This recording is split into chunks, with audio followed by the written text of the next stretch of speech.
kumain ka. Para pag...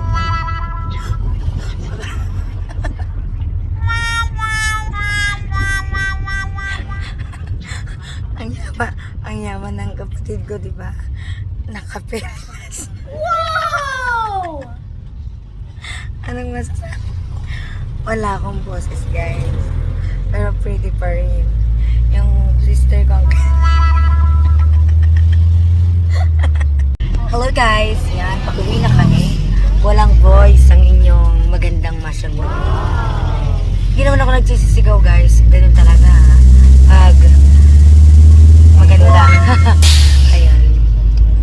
Yung kapatid ko.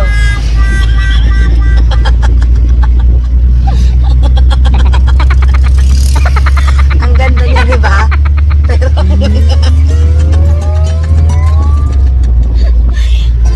apakayaman ang kapatid ko. May perlas.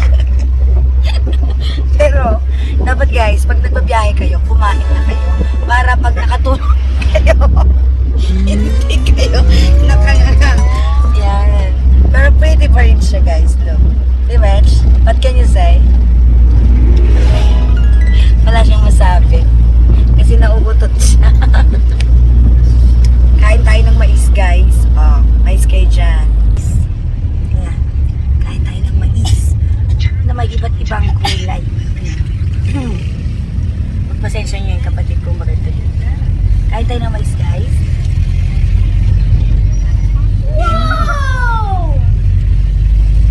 Ang tamis. Kasi yung tamis ng pagmamahal ko. Diba yung kulay ko? Cute, diba?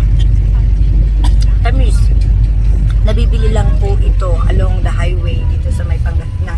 Hindi ko alam yung pangalan, pero yum yum yum. Kain muna ako, guys. Hindi kayo, sabayan niyo ako.